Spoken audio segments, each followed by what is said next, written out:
परिचय। राधा, क्या कर रही हो? वाह, ये तो बहुत सुंदर है। तुमने इसे कैसे बनाया? मैंने इसे प्रकार और पेंसिल की सहायता से बनाया। लेकिन क्या इस वृत्त को बनाने के लिए हमें सचमुच प्रकार और पेंसिल की आवश्यकता पड़ती है? हाँ, एकदम सही आकृति बनाने के लिए हमें इन सभी रेखा गणितीय उपकरणों की आवश्यकता पड़ती है। क्या तुम इस कोण को देख सकती हो? हाँ, यह 30 अंश का कोण है। मैंने इसे प्रकार और स्केल की सहायता से बनाया है। लेकिन कैसे? मैं भी ये सीखना चाहती हूँ। मेरे साथ आओ, मैं तुम्हें सिखाती हूँ। उद्देश्य। इस पाठ के अंत में आप निम्न करने में सक्षम हो जाएंगे।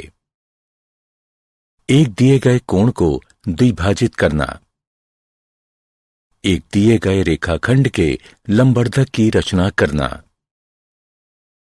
60 अंश इत्यादि का कोण बनाना, दिए गए आधार, एक आधार कोण तथा अन्य दो भुजाओं के योग से त्रिभुज की रचना करना, दिए गए परिमाप और दो आधार कोणों की सहायता से त्रिभुज की रचना करना, एक त्रिभुज की रचना करना जिसमें परिमाप और दो आधार कोण दिए हों।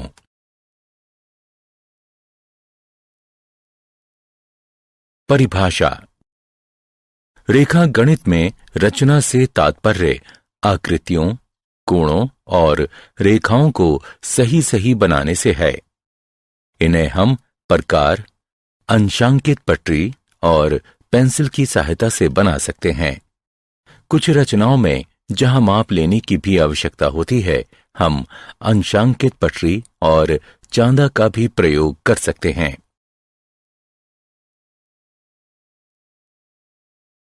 एक दिए गए कोण का समद्विभाजक। मित्रों, हम वृत्त, एक दिए गए रेखाखंड का लंबार्धक और 30 अंश और 45 अंश के कोण बनाना जानते हैं। अब हम एक दिए गए कोण का समद्विभाजक बनाना सीखेंगे। माना कि कोई कोण ABC है। अब हमें इस कोण का समद्विभाजक बनाना है। सबसे पहले हम B को केंद्र मानकर किसी भी त्रिज्या का कोई चाप लगाएंगे जो BA और BC किरणों को क्रमशः E और D पर प्रतिच्छेदित करेगा। फिर D को केंद्र मानकर DE की आधी लंबाई से अधिक की त्रिज्या लेकर हम एक चाप लगाएंगे। ठीक इसी तरह E को केंद्र मानकर DE की आधी लंबाई से अधिक की त्रिज्या लेकर हम एक और चाप लगाएंगे जो पहले चाप को F पर प्रतिच्छेदित करेगा। अब हम किरण BF खींचेंगे। यही किरण BF कोण ABC की समद्विभाजक है।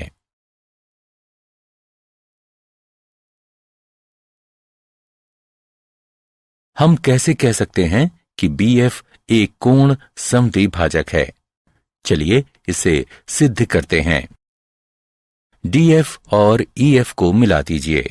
अब त्रिभुजों BEF और BDF में BE बराबर BD, क्योंकि ये एक ही चाप की त्रिज्या हैं।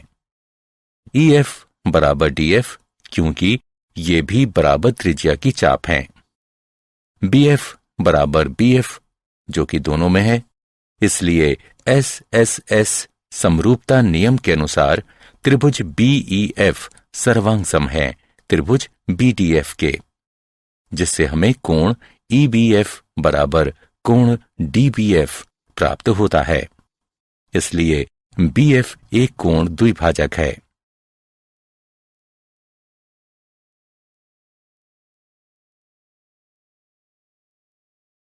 दिए गए रेखाखंड का लंबार्धक। अब हम एक दिए गए रेखाखंड के लंबार्धक की रचना करना सीखेंगे। एक रेखाखंड AB है। हम इसके लंबार्धक की रचना करना चाहते हैं। रचना के चरण। सबसे पहले A को केंद्र मानकर AB की लंबाई के आधे से अधिक की त्रिज्या लेकर रेखाखंड AB के दोनों ओर एक एक चाप लगाइए।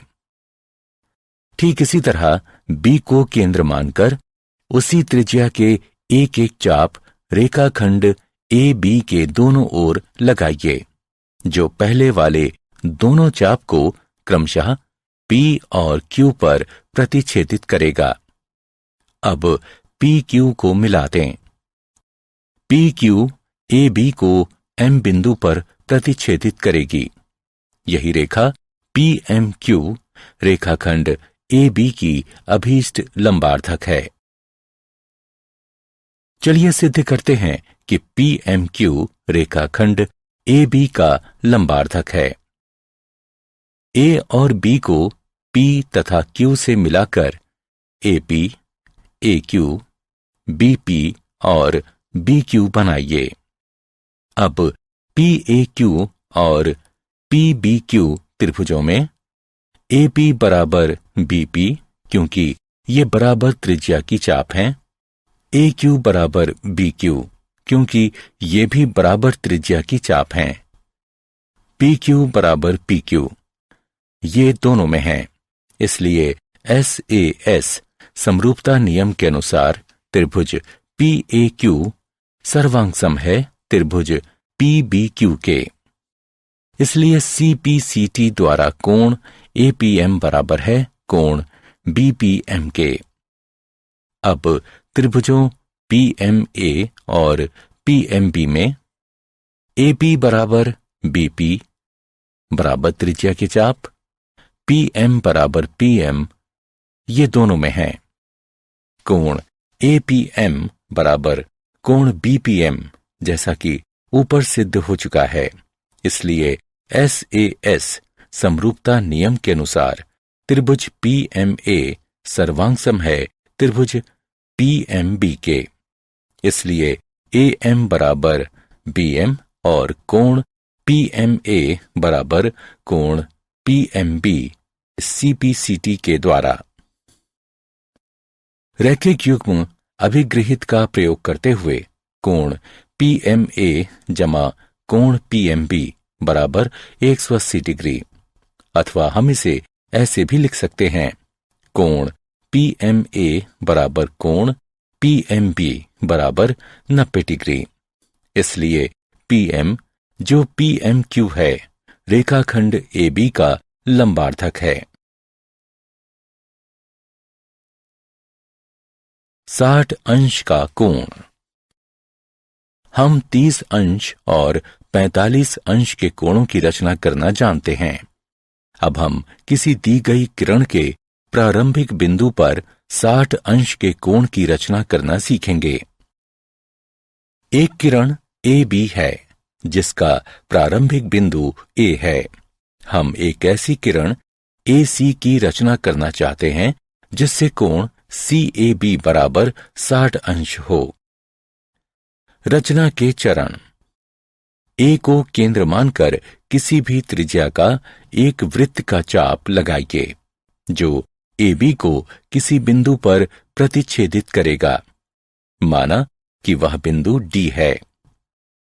अब D को केंद्र मानकर पहले वाली ही त्रिज्या का एक और चाप लगाइए जो पहले वाले चाप को किसी बिंदु पर प्रतिच्छेदित करेगा। माना कि वह बिंदु E है। अगले चरण में E से होते हुए किरण AC खींचिए। यही कोण CAB 60 अंश का अभीष्ट कोण है।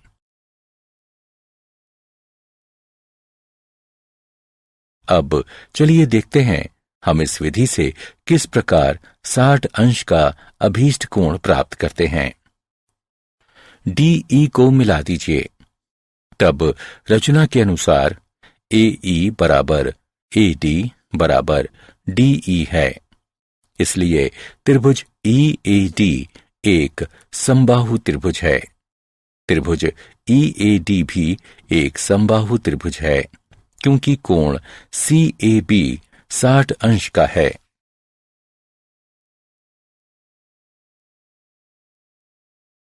एक त्रिभुज की रचना। दिए गए आधार एक आधार कोण तथा अन्य दो भुजाओं के योग की सहायता से त्रिभुज की रचना करना। ABC कोई त्रिभुज है। BC जिसमें आधार B एक आधार कोण और AB जमा AC त्रिभुज ABC की अन्य दो भुजाओं का योग है। हमें त्रिभुज ABC की रचना करनी है। रचना के चरण। 1. आधार BC खींचें और बिंदु B पर दिए गए कोण के बराबर एक कोण XBC बनाएं।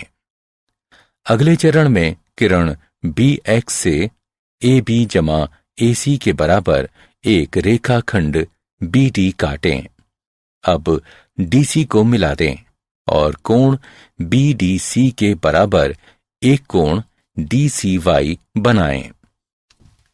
CY BX को प्रतिच्छेदित करेगी। यही त्रिभुज ABC हमारा अभीष्ट त्रिभुज है।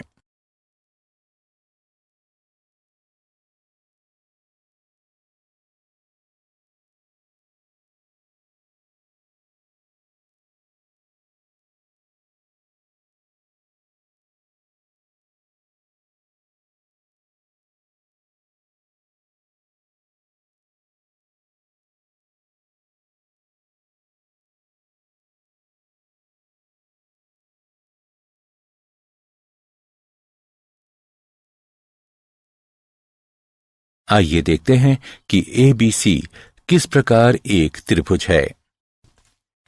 ACD त्रिभुज में कोण ACD बराबर कोण ADC रचना के अनुसार, इसलिए AC बराबर AD, तब AB बराबर BD घटा AD बराबर BD घटा AC या AB जमा AC बराबर BD। हम जानते हैं कि त्रिभुज की दो भुजाओं का योग तीसरी भुजा से अधिक होता है, इसलिए ABC एक त्रिभुज है।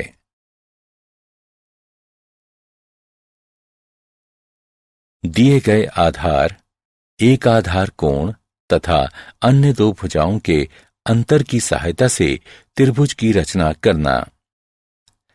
आधार BC, आधार कोण B और दो भुजाओं का अंतर दिया गया है। यहां हमारे पास दो स्थितियां हैं। दो भुजाओं का अंतर या तो AB घटा AC होगा अथवा AC घटा AB होगा। हमें त्रिभुज ABC बनाना है। चलिए सबसे पहले पहली स्थिति का प्रयोग करते हुए त्रिभुज बनाते हैं, जब AB बड़ा है AC से और AB घटा AC दिया हुआ है। रचना के चरण। सबसे पहले आधार BC खींचें और बिंदु B पर दिए गए कोण के बराबर एक कोण XBC बनाएं। अब किरण BX से AB घटा AC के बराबर एक रेखाखंड BD काटें। अगले चरण में DC को मिला दें और DC का लंबार्धक PQ खींचें। इसे BX को एक बिंदु A पर प्रतिच्छेदित करने दें। AC को मिला दें। यही ABC हमारा अभीष्ट त्रिभुज है।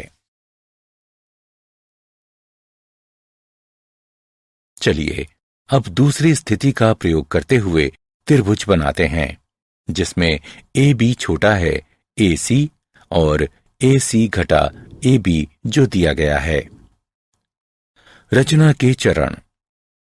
सबसे पहले आधार BC खींचें और बिंदु B पर दिए गए कोण के बराबर एक कोण XBC बनाएं। अब किरण BX से AC घटा AB के बराबर एक रेखाखंड BD काटें। अगले चरण में DC को मिला दें और DC का लंबार्धक PQ खींचें। PQ को BX को एक बिंदु A पर प्रतिच्छेदित करने दें। AC को मिला दें। यही ABC हमारा अभीष्ट त्रिभुज है। चलिए दिए गए परिमाप और दो आधार कोणों की सहायता से एक त्रिभुज की रचना करें। माना कि कोण B और कोण C दिए गए कोण हैं और BC जमा CA जमा AB परिमाप है। हमें एक त्रिभुज ABC की रचना करनी है। रचना के चरण।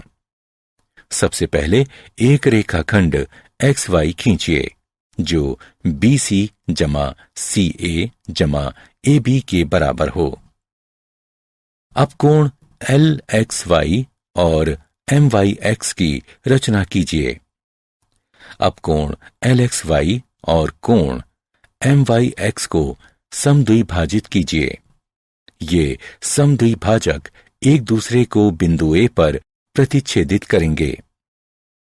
अगला चरण AX और AY के लंबवर्धकों PQ और RS की रचना करेंगे।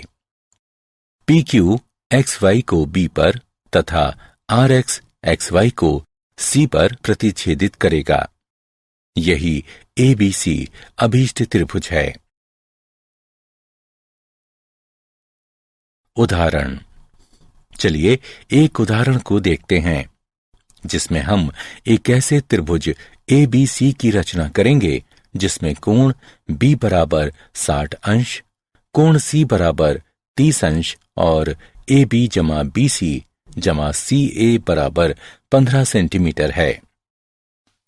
रचना के चरण। सबसे पहले हम एक रेखाखंड PQ बराबर 15 सेंटीमीटर खींचेंगे जो AB जमा BC जमा CA के बराबर होगा। अब P बिंदु पर एक 60 अंश का कोण और Q बिंदु पर 30 अंश का कोण बनाइए। इन कोणों को समद्विभाजित कीजिए। इनके समद्विभाजक एक दूसरे को बिंदु A पर प्रतिच्छेदित करेंगे। अब लंबवर्धकों AP और AQ की रचना कीजिए जो PQ को क्रमशः B और C पर प्रतिच्छेदित करेंगे। अब AB तथा AC को मिला दीजिए। यही ABC अभीष्ट त्रिभुज है।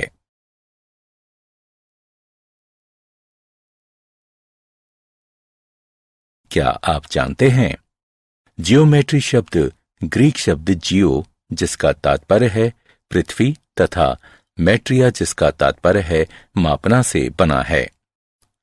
अंक गणित के साथ साथ रेखा गणित भी पूर्व आधुनिक गणित के दो क्षेत्रों में से एक थी। प्राचीन मिस्रवासियों ने 3000 ईसा पूर्व पहले रेखा गणित का प्रयोग किया था। उनके बहुत सारे सूत्रों में से वृत्त का लगभग सही क्षेत्रफल निकालने का सूत्र भी था।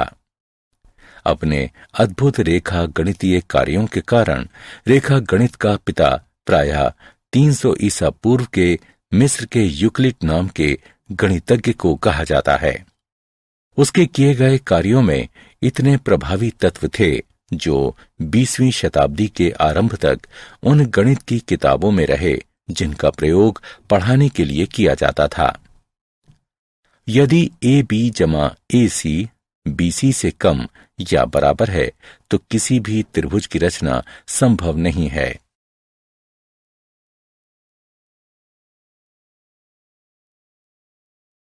सारांश।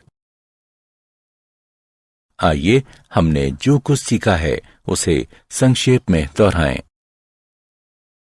दिए गए कोण को समद्विभाजित करना, दिए गए रेखाखंड के लंबार्धक की रचना करना, दिए गए कोण की रचना करना, दिए गए आधार एक आधार कोण तथा अन्य दो भुजाओं के योग की सहायता से त्रिभुज की रचना करना, दिए गए आधार एक आधार कोण तथा अन्य दो भुजाओं के अंतर की सहायता से त्रिभुज की रचना करना, दिए गए परिमाप और दो आधार कोणों की सहायता से एक त्रिभुज की रचना करना।